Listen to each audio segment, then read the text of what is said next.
you as a little kid, a lot of people I've mentioned in interviews might know this, but you were the inspiration for Hit Girl. I like to say now that I do have the fighting skills and the martial arts training when anyone finds that out. I mean, we didn't use guns, but we would do stuff with tennis balls and things like that, like firing tennis balls at each other, And then I'd time you doing press-ups and like climbing up walls and all this kind of stuff. And you called it your superhero training. Hey, you lucky devils, just to let you know, we've got 5 new comics out this year from Dark Horse Comics. Nemesis Rogues Gallery is out in July. Prodigy 3 is out in August. Nightclub 2 also out in August.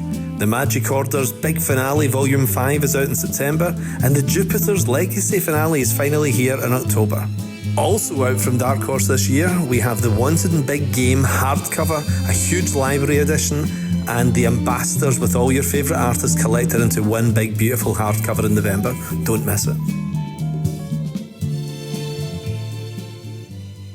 Hey everybody, how are you doing? Hello, I'm good. How are you doing? Not too bad. What are you up to? Just chatting to my dad. It's funny because we were just talking last night, so like there's nothing left to say.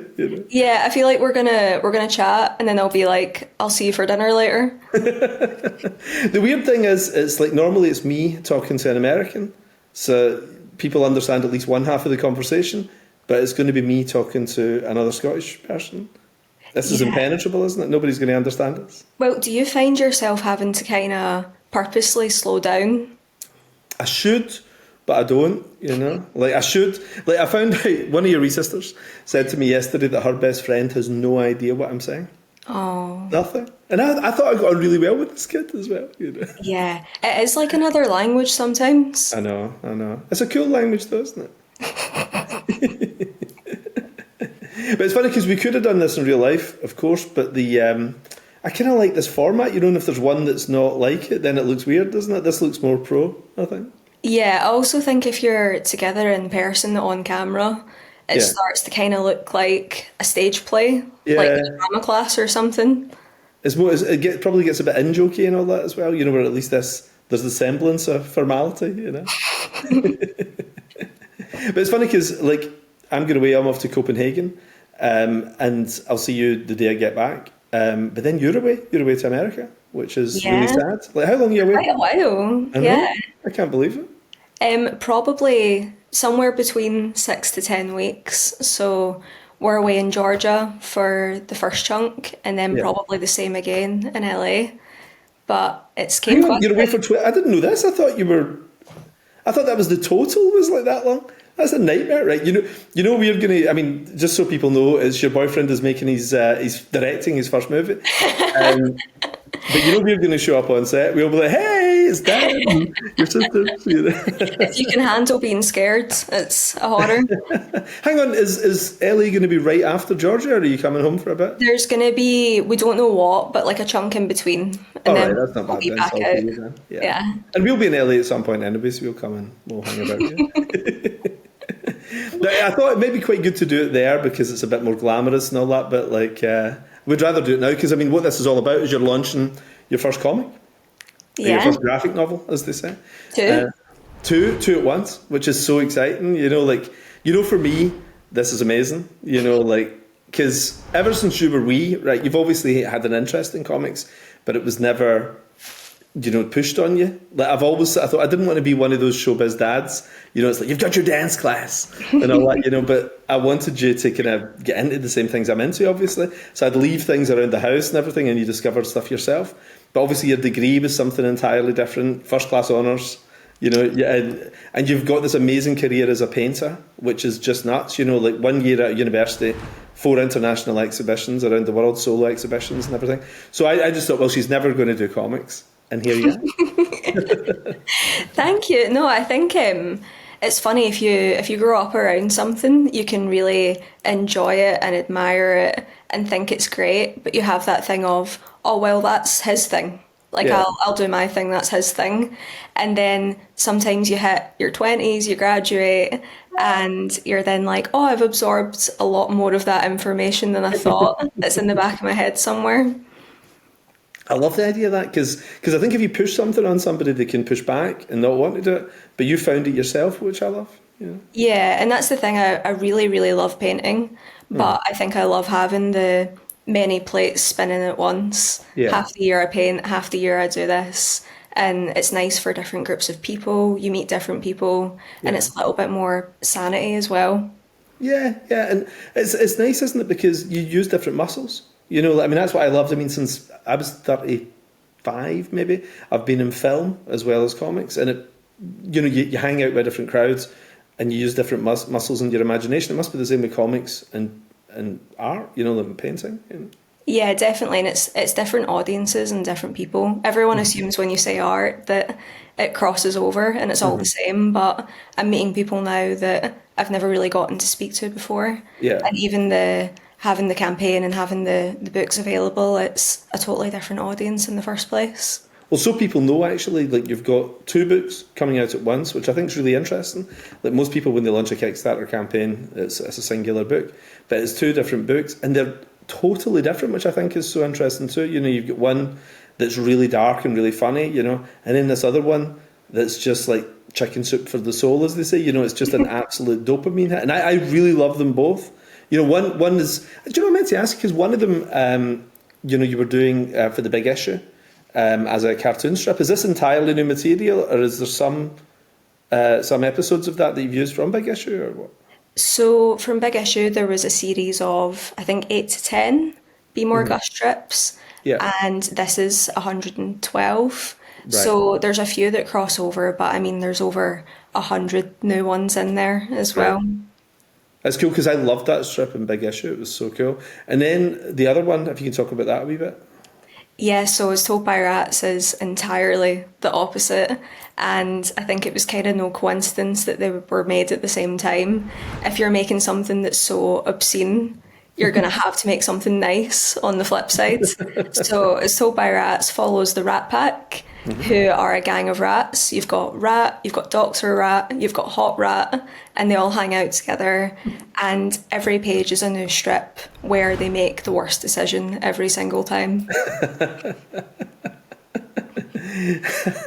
I absolutely love it. And like, you know, while we're talking, the producer later will add in some images so people can see it, you know, what's in this particular book. But Be More Gus is the complete 180, you know, from this. If you can explain what that is a wee bit. Yes, so Be More Gus is every strip is a double page spread, so it's 4 panels for each one. Yeah. And you've got no words, simplicity at its finest, with just exploring the kind of everyday small pleasures that we have, small happinesses. And yeah, it's very, very wholesome in comparison. And it feels like when I read it, it's like what I love about your stuff. You know, and you know I'm your biggest fan. I've got everything you've ever drawn. You know, Thank I've kept everything. You know, but like, but what I love about it is it feels like the next stage in evolution from like my generation of guys. You know, like all my pals, we were all into the same things, grew up at the same time, same influences, and we have something relatively generic that pulls us all together. It tends to be big action, 3-act structure action stories, whereas you're just this different thing entirely, you know. And Be More Gus, I feel even more so. To me, it looks like a book from the future, you know, because it's just 4-panel strips about a Chihuahua living his best life, you know. And it's weirdly not just for kids. I mean, it's the sort of thing. If you're having a rubbish day, it would just cheer you up, and every time you turn the page, it makes you feel a little better. It's weird but brilliant, I think. Thank you. No, I've found quite a difference in doing it in that my painting work and As Told by Rats are usually darker and Yeah, quite funny, quite yeah, satirical. But Be More Gus is the first thing that I've done where anyone can enjoy it. I've got my gran looking at it, I've got my little sisters looking at it, and yeah, it's quite unique to make something that you're actually proud of and happy with that suits yeah. everyone. That's true because everybody alienates somebody with something that they do, but Be More Gus is weirdly really universal, isn't it? Like I love it. I can't wait to see what people make of it because I think I love them both, but I think that's got the potential to blow up internationally because there's virtually no language in it at all, isn't there? There's almost nothing. No, Yeah. the first page is just a introduction to the story, but you wouldn't need to read it to know what else is happening. Yeah. So Yeah. besides that, the 100 plus pages are just purely images. Right. Right. Amazing. I love it. So just so people know, you know, the campaign information a little bit at the beginning of the video and the links in the description as well for anybody that wants to support your Kickstarter. And I love this idea of doing it Kickstarter too, because my whole life, you would try and get a deal with some kind of publisher and hopefully get in the shops, then hopefully some people like it. But this direct-to-consumer model is so exciting. It just feels right for this, doesn't it? Yeah, definitely. I think I'm so used to, especially with painting and with fine art, everything's really private and really tucked away, especially with sales, but even exhibitions to some extent, it's kind of up to you and this select group of people who are invited and they get to come and see it, which in its own way is amazing, but you don't have that kind of universal, anyone can view it when they want thing. Yeah. And Kickstarter is so great, not just for the product itself, but you actually learn a bit about the person. You've got the story, you've got the rewards, but as the campaign goes on, there's going to be constant updates about how it was made, why it was made, what's going on today. And I don't really know any other platform that works like that either. That's really exciting. I love it, So see, just to go back a wee bit, you as a little kid, a lot of people I've mentioned in interviews might know this, but you were the inspiration for Hit Girl, which is so weird, because Kick-Ass was a few different aspects of my life. The main character, Dave's based loosely on me and my friends wanting to be superheroes when we were teenagers. But then there's the Big Daddy and Hit Girl concept as well, which is adult me, really, a guy who's into comic books with a little kid, who's kind of dangerous, And do you remember, I don't know if we've talked about this recently, but do you remember any scenes in the film, one thing in particular, that I used from us, when you were a wee kid? I feel like it was like a drill. It's been drilled into me at this point that we would go down the parks and places locally where you would borderline have a stopwatch out and be like, right, okay, go. Yeah. And I got quite competitive with myself. I really gave it a go. So I like to say now that I do have the fighting skills and the martial arts training when anyone finds that out. Because we'd call it your missions, and that scene in The Quarry where Nicolas Cage, has got Chloe and they've got the gun and she's learning how to take a bullet in the chest. I mean, we didn't use guns, but we would do stuff with tennis balls and things like that, like firing tennis balls at each other, And then I'd time you doing press-ups and climbing up walls and all this kind of stuff. And you called it your superhero training. And we just did it for fun. It was weird because that was a couple of years before I even wrote it as a comic book or anything, But did you remember that then? Because you must have been... I did it from you were about 6 till you were about 8, and you loved it because you would say after school, can we go down the park and do superhero training? Yeah, I mean, 2 years is a long period of time, I remember. And now you're a great fighter. Exactly. Well, that's the thing. If anyone finds out now, if we're sitting chatting about family and what our families do, and maybe if they like comic books, they're like, oh, wow. And everyone jumps to, oh, you must be like a black belt and you've got weapons and you've got this and that. And I've totally lent into it now. I'm like, yeah, you better be careful. And it's funny because, I think your youngest sister, who's 10, I think would totally be into this as well, wouldn't she? She's obviously too young to see Kick-Ass, but I think she's going to love Hit Girl when she eventually gets to see it, Yeah, and then that gets to be my trump card, that she watches it and I go, that was me. And you got to watch all the auditions as well, which is cool, wasn't it? Do you remember that? Yeah, it was funny as well because I was only... I guess I was in primary school when that happened. Yeah. And I would come home from school, have dinner, we'd all sit and watch these auditions, and then I'd go back to school in the morning and I'd be like, oh, I was just watching so-and-so and so-and-so audition for that last night. And people must have thought I was just making it up. Because I remember loads of people from shows you loved when you were a kid. A lot of them were auditioning for things because people, I don't want to say people's names out loud because they didn't get the parts, but people would be auditioning for other characters in various movies, wouldn't they? And it'd be somebody you loved off a Disney Channel show or something like that. And it was such a shame because you'd be really rooting for them to get the part because you loved them on some other show. Do you remember all that? Yeah, and I mean, I'd take it as I was now a producer. I'll go, yeah, I decided you got that part there, age 8. But yeah, no, I remember all of that and it was just so much fun. I think people don't realise how extensive that process is. Yeah. So it's not as if you just pick someone and that's who it is. It's rounds and rounds of watching them do so many things. And you're about, maybe about 10 months younger than Chloe Moritz. But I remember her audition coming in, and we had a little routine, because I would take you up to bed at night most nights and read you a story. Well, we had a wee thing where it was, I had to read you a story, I had to make up a story, and then tell you something about my life, right? And you had this incredible memory that you would never let me repeat the same thing. So I'd be like, oh my God, I'm running out of life to tell you about, And you would say, oh, you told me that like a year ago, And then you'd always make me... But we would quite often at audition time, those kind of couple of months when the auditions are coming in, you'd sit on my knee in my office before you went to bed in your pyjamas, and we would sit and look at the audition tapes for that day. And it was always really fun, wasn't it? Took ages because sometimes there was tons of them, but you really loved it. You were really hypercritical as a wee girl. You'd be like, no, they're terrible, or she's rubbish and all that.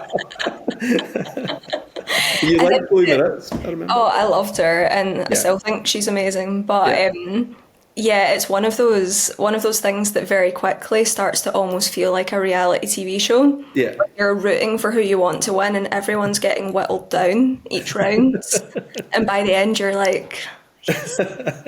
Because Wanted, you were just a little bit too young, weren't you? Like you were. I remember we did a sort of fake premiere for you, where we got all your pals together and we got a limo and all that kind of stuff, and we took all your pals to see a Pixar movie or something instead, because you were too young to go to the Wanted premiere. You were getting a babysitter that night and everything. But I think you went to a premiere before that, though. I remember we took you to Fantastic Four: Rise of the Silver Surfer. Do you remember that?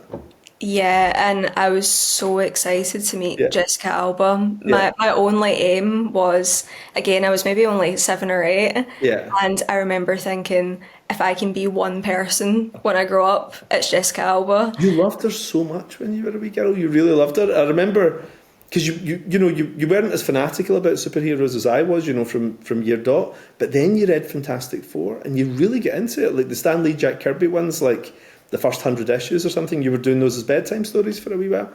And your sisters have too, funnily enough. They really liked them. And your favourite character was Invisible Girl. You absolutely loved her, and you would draw them all the time.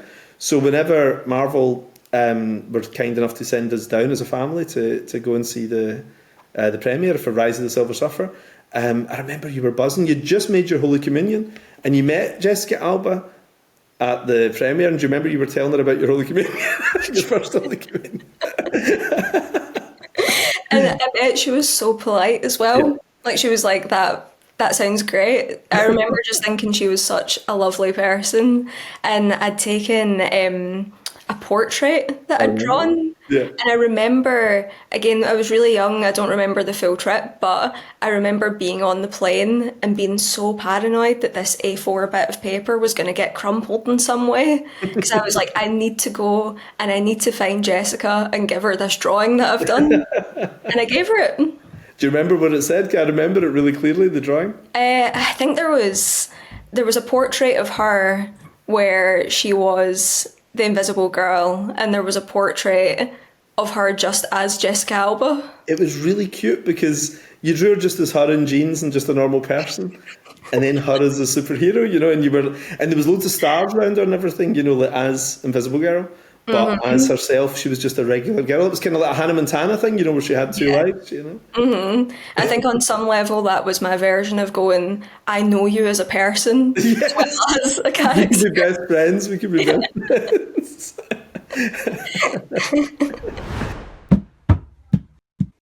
Hi, I'm Emily Brooks Millar, and here are my debut graphic novels. Welcome to the world of a broken apple, where reality is warped and imagination runs wild. But not every apple is cut from the same tree. Prepare to descend into the depths of depravity with As Told by Rats, filled with biting satire and a nibble of existential dread.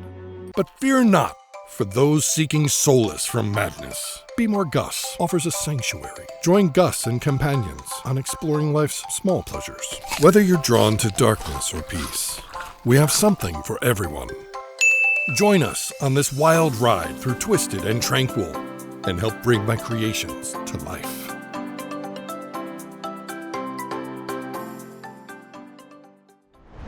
But you know, like going back 3 years previous to that, when you were really wee, when you were about, God, you must have been 6, Fantastic Four 1 came out, the first movie. And I think that's where you fell in love with Fantastic Four, actually, now I think about it, because I remember we took your cousin Connor as well, and we all went to see Fantastic Four. And I remember thinking it was an okay film, you know, it wasn't as good as X-Men, it wasn't as good as Spider-Man, it didn't have that big brand director that those films had, but a really likeable film, you know. Tim Story does really likeable, fun things. And I remember thinking, oh, this movie's all right, it's pretty good. And then, do you remember the fight at the end with Doctor Doom in the Fantastic Four where Johnny Storm says, "Flame on"? And you actually put your hand on my hand and you leaned in and you said, "Dad, thanks for taking me to see this. This is the best, most exciting film I've ever seen." You were so into it. You really loved it. And it made me really love the film. So now I always think of that as one of the great superhero films because you like it so much. Flame on. I'll just do that next time I see you. Flame on. But your artwork around about that time, I mean, you know, I've got everything you've ever drawn because there's 3 of you guys. And I've kept every drawing you ever did as little kids. Now your stuff's so expensive, I can't have it all, you know. But everything you ever did when you used to be free, you know. I've got filling basically our garage, you know, and it's just top to bottom, you know. And I've got millions of it here. And downstairs, you know, I'm actually in the middle. I've had 25 pieces between you guys, framed for the billiard room downstairs. Aww. You know. So when you're here, you'll see it soon. But like. But it's absolutely bonkers. I've kept everything. But I remember all your wee Fantastic Four drawings in particular, and I've got some of them. I got some of them framed, you know. Oh, that's so nice. But it's funny as well. Sorry. Sorry, I was going to say it's funny as well. You forget the amount you do when you're young. Yeah. And I think like any photo of me from age 2 to age 12, I've just always got like crayons and pens and making lots of things. And just when we were speaking about that there, it unlocked a memory of me and Chris, my partner, were watching the new like Celebrity Big Brother the other week. Yeah. And I remember as a kid watching that, which I know I shouldn't have, but I was. Yeah. And LaToya Jackson was on it. Yeah. And I remember being like, I'm going to draw LaToya and send her a portrait. And I spent like 3 weeks drawing this giant LaToya Jackson portrait and I mailed it to her. I remember you drawing it. I didn't know you sent it away. Did you send it? Yeah. Did you ever hear anything back? No.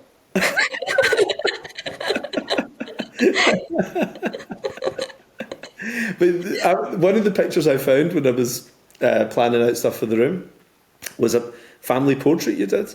And you did loads of family portraits, you know, but the one that always really made me laugh was when you would draw me, right? And what you would do is you'd draw like you, your mum, your gran, the 2 dogs at the time, your 2 rabbits at the time, Gordo and Lizzie from the Lizzie McGuire show, and then the 2 guinea pigs. Remember, you'd always, or whatever hamsters we had. There was 3 hamsters at one point as well, you know. So like you draw this massive lineup, and then there was a kind of homeless looking sort of guy that looked, you know, like he was in a bad way, you know, and he would be wearing rags kind of thing, and he'd stop. And I said to you, "Who's that?" And you said, "That's you, Dad." It's you. And your memory of me when you were a kid, I think, was just a guy who was always in a dressing gown and pyjamas and things, because that was working from home. That's what you wore during the day sometimes, you know. Yeah, and I remember as well there would be times where I'd come in and you obviously would have been busy during the day and up and showered and dressed and doing stuff, but when I left you would be dressing gown, pants, and then I'd come back in, you'd be dressing gown, pants, and I'd be like, what does he do? I hate to tell you, but there was no showering. I was still just in dressing gown. Because what happens is you get up, and if I wasn't doing the school run with you, you know, if it was just getting up and I'd start work, I'd look at some emails, and then that's me, I'm hooked for the whole day. I'd be doing my emails, then starting working, and then suddenly it's 4 o'clock and you're coming in from school. And it suddenly all made sense. There's the unshaven guy in the dressing gown who ended up in all the family portraits. You know? This is such an effort having a shirt on here. And all the teachers are like, who's that man? Is this and the you're warden? Is your family helping this poor man? But you were always drawing, you know, and then suddenly it was weird because you didn't go to art school and you went off and you did a regular degree, you know? Yeah. So I was at a university here in Scotland where I did oral history, and everyone always assumes that's about teeth and dentistry, but it's just chatting to people. So it's a lot of long form conversation. You maybe do kind of 5-6 hour interviews. You have a theme that you're going to speak about, and then you document it. So yeah, I loved it. I mean, it wasn't the plan at first. Then I got accepted to it, went and did it, and I really think that researching and learning about things in that way massively helped with forming art and projects and speaking to new people. In hindsight, I wouldn't have changed it. Well, I always think, in a weird way, you know, like if people want to be writers, I think the worst thing you can go and do is do a course. I think the best thing to be a writer is go and work in a shipyard or something like that, you know, like have something to write about as opposed to talking to people about writing, you know. So I think you learn your skills by reading, and your inspiration comes from other things, doesn't it? Yeah, definitely. And I loved what I was doing when I was there. I mainly did medical history, so from kind of 1900 until today, different kind of US companies, different UK companies, medical equipment, medication that people get. And you just meet a lot of interesting people when you're doing it as well. But I really enjoyed it. But while I was doing it, I just started doing my artwork online as well. And luckily that kind of took off. So by the time I'd finished, it was time to kind of put it away for now and move on to the art again. But the art, it blew up when you were at university. I mean, most people will be doing part-time jobs, and you were making a really good income as an artist, as a student, which is amazing. So many people I know were buying your stuff who hadn't even told me they'd been buying it. I'd see it hanging up in their house. I quite enjoyed, there was a exhibition I put on after the lockdowns, once COVID was a bit better, and there was a couple of people there that you knew through my little sister's school parents and things, and you were at the exhibition and you were like, oh, hello, why are you here? And I was really like, we're ready to chat. Totally independent of me, you know, yeah, it was crazy. Yeah. No, but I feel very lucky that I was working really hard at it, but I was able to also do that work alongside doing my degree. And most of my degree was in lockdown, so I was already from home, and I was able to kind of half my day, where the first half was university, the second half was working on new paintings and prints and things. So it worked out well. It's funny because it happened so gradually. You sort of moved in that direction, doing this stuff from not seeming to set out to do it, and yet in hindsight it seems so obvious that's what you're going to do, you know. And now, you know, you've worked in film to some extent too, like doing design work and everything. You know, you've done some for us, some for other people, and everything as well. You know, do you like doing all that stuff as well? I do, and kind of like the thing of illustration and then painting. It's just a little bit more sanity, being able to actually take direction from someone and hear their story and what they want in terms of character concepts and other things. It's quite instructional almost. You're kind of following a set pattern and you're getting to be creative, but there's a little bit more direction. And I think it's really refreshing, and it's a bit of a break from things that are just quite crazy abstract artwork as well. And it also refines your skills again when you're having to draw people on these anatomically perfect bodies, and it's not abstract and loose and out there. It's just kind of good for your brain. I hadn't actually thought about that, because it's quite different from your day-to-day, because your day-to-day you've got the blank page and you're originating something, whether it's painting in the studio, you know, or putting your graphic novels now together, you know. But actually design work, you're listening to somebody and doing what they're asking you to do. So I never thought of that. It stretches different muscles again. That's pretty cool. Yeah, no, definitely. And I'm sure the first batch that I'd sent your way when we'd done them a few years ago at first, you were like, these are great, I'll send them on to the artist. And the artist was like, oh, they've got quite big heads and big hands. And that's just what I'd been used to doing on my own with my own style. And he was like, oh, are they supposed to? And I was like, let me take this back to square one again. Because everybody thought it was a literal thing, didn't they? You know, they didn't realise it was an expressionistic thing you'd been doing in that little period, you know? Yeah. I love it because it feels like a family business. And it's funny, I was talking to a guy who's a television presenter, and his daughter is also a television presenter, and she married a television presenter as well, you know. And I said to him, that's kind of weird, isn't it? And he said, no, it's perfectly normal. He says, because if you think about it, all through history, you know, lawyers run in families, farmers run in families, butchers run in families, and so on, doctors always run in families, you know. So it's just what you see, isn't it? So it seems very normal to you. So I love the idea, you know, that we all work together quite a lot of the time. Yeah, and I've definitely got a plan of in 10, 15 years' time recruiting little sisters to be doing the same thing as well. Get them now while they're cheap, you know. But you know what you said to me once? You almost certainly not remember this. I started Millar World in 2003, and when you were about 5 or something, you said to me, it's good your company's called Millar World. And I was like, how come? And you said, because I can take it over at some point and I won't have to change the name. Do you remember this? That is so bold. So bold, you know? Yeah. I mean, was I wrong? Well, I've sold it. Netflix has got it now. You'll have to do an acquisition, you know.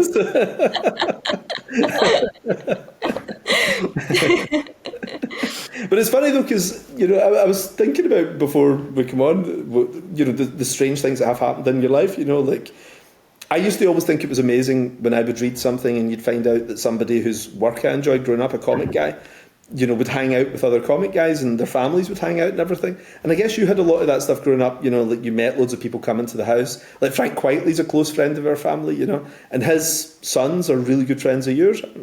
Yeah, so he's got a few children, and then there's he's got a younger child that's kind of later on, but the 2 older children I go out with, we go and do things, and I've not seen them in a little while, but yeah, they're just such nice people. They're also lovely. You know, we'd go on holiday with them and things like that as well, which is yeah. Nice. And it is weird, you know, you did have some unusual experiences, didn't you? You think, like, I remember Jonathan Ross was kind enough one time to have us down on set, and you met Miley Cyrus when you were really into Hannah Montana and she was Hannah Montana, and you and your school pals were down like in absolute awe of them and everything, you know. There's been some fun stuff, you know. And that's the kind of thing that day to day, normally 9 to 5 would be little kids in school, you're at home, you're writing, and then once in a blue moon something like that would happen. And like I said earlier, it just sounded completely made up. Like it didn't seem as if it made sense, you know. Do you still have your photo of you with Miley Cyrus? Oh yeah, I love that you're playing it cool, you know, but I still have the photo, you know. Above my bed. Because I think she was about 16 at the time, and she felt like a presidential candidate or something. She was so slick, wasn't she? She was amazing. You know? Yeah. Oh, I think there was just a corridor full of girls my age that were in complete awe. Yeah. It was nice because all your wee buddies, Jonathan was kind enough to let them all fly down from Scotland and come backstage as well and meet her, you know. And then what I always thought was really cool was you kept it really quiet as well, because I said, what did your pals say next day, the girls who weren't there? And you said, I didn't want to bring it up because I didn't want to show off, which I thought was really nice. You didn't brag about it in school or anything. I don't even think you brought the photograph into school to let them see it. No. And I think like these things have always been so amazing, but I'm quite private in general, but I like being able to chat to my friends about it, but it's not something that, I mean, I don't have any social media now or anything either. I wouldn't wave it around, if you know what I mean.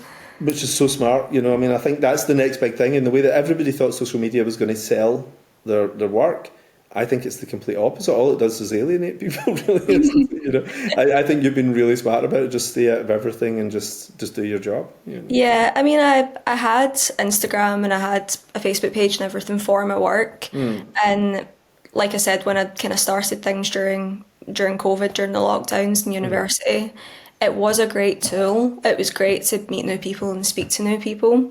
But there just sort of hits a point where, depending on what your business is, it's maybe not worth your time. I was spending more time making an Instagram post every day than I was actually creating a painting or working on the graphic novels. And I already had my gallery relationships. I had a plan for the graphic novels, and I just felt like it wasn't really benefiting anyone anymore. There was no need. I've got a newsletter, and with that I speak to everyone that I need to speak to, and anyone's welcome on it. And I think you're actually reaching people who are interested in your work, as opposed to just absolute randoms, you know, who don't care about your stuff at all, you know, which is great. Garth Ennis, I was speaking to a couple of weeks ago on the podcast about this, and he never get into it, you know. And I don't think it buys you one sale, you know. It is fun. I think it's quite addictive, and it is fun. I mean, you do a job working from home. It's really tempting, isn't it? Because you're just sitting at your desk all day, and it's quite nice to have that distraction. Do you never get bored, or do you just go out and go into the real world? I feel like I kind of have you get up, you work at this time, you have a set break for lunch that you can't go over, you can't go under. Yeah. And when you're done, get outside, go and see people. And I think having Chris at home who's writing and everything makes a big difference, that we're both in the same space and we're checking in on things and catching up with each other. But I feel really lucky that my friends live nearby for the most part, and a lot of us are self-employed. My other best friend is a butterfly farmer that works from home. My other friend's an artist. I love that we live in this world now where my best friend is a butterfly farmer. This is like Blade Runner or something. Yeah.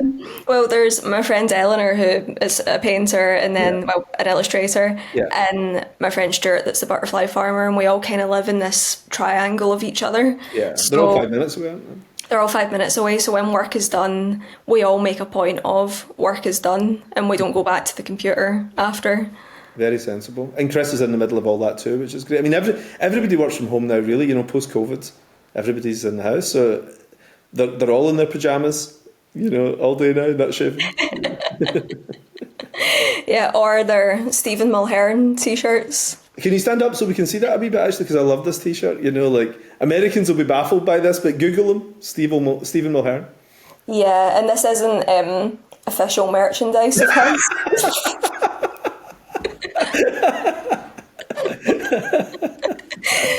But favourite daytime TV presenter, that's all you need to know. That's a treat for all the Americans, all the overseas people, just Google it, you know. Yeah. So so you guys, you're working from the house, and I think you're becoming the Scottish Brad and Angelina kind of. Well, can't say that now, I guess, you know, but like whatever the modern equivalent is, Glenn Powell and Sydney Sweeney or whatever, I don't know. But like, but I think there's something nice about that as well. The two of you have got each other's backs. You do roughly the same thing, but not in competition with each other. I think it's a cracking setup, isn't it? Yeah, definitely. And even things like with my campaign that I've done, I've got the trailer. Chris is helping me with that trailer. I'm helping him when he's having to edit things for writing, and there's ways that we can help each other. But as you say, we're never in competition, which is nice. Yeah. What's eerie for me is Chris and I are into all the same things. I know. Like, one of us is doing this wrong. Like, he's a young guy, I'm a middle-aged man, but we're into all the exact same things, aren't we? It's really weird, isn't it? Like, our bookshelves are exactly the same books. Our DVDs are exactly the same. You know? Yeah, and sometimes you show up to things just wearing the exact same outfit. That freaks me out, you know. It's really weird, isn't it? And it's quite specific stuff, isn't it? But like a corduroy jacket with a white fur collar. You know, and we both showed up with the exact full outfit, didn't we? Yeah. I have a feeling he's doing it wrong. I think I am dressing like a middle-aged man, but maybe he is too. You're maybe both just really trendy. That's what's happening. Just cool guys, a couple of cool guys. I think. Yeah. Well, listen, we should probably wrap it up. Is there anything else you want to cover? You know, the video will be at the start and all this kind of thing. You know, anything you want to say about the campaign or anything? Just really a massive thank you to everyone that's been so kind about it so far. It'll be live when this goes up, won't it? Mm-hmm. So yeah, there's going to be a lot of rewards. There's the books you can buy individually, you can buy them together at a discount, and then there's sticker packs, artist prints, original artwork that you can get, and there's even a 1-of-1 reward that you could be featured in the next adventure. So you would love to draw somebody into it. Yeah, whatever they like. Awesome. Can I bid for this? Oh yeah. I'll take it out your inheritance. Listen, it's brilliant. Now, I actually won't see you for a few days because we're off to Copenhagen, but I'll see you the day we get back. Yeah, we'll enjoy. Okay, well listen, as you know, unbelievably proud of you. I don't want to say you're my favourite child, but I have known you longer than the others. You were the first one. Well, that's like they say, oh, Emily's number one because she was born first. And I'm like, that's right. Yeah. But what's funny is your youngest sister, thinks because she's daughter number 3, that's the highest number, so she thinks that's the best one. So everybody's happy, which is quite nice. But I'll see you. We're away, and the day we get back, the day I think you're here. So I'll see you then. Amazing. Okay, exciting. Listen, I love you, pal. I'll see you soon. Love you. Bye. See you later. Bye.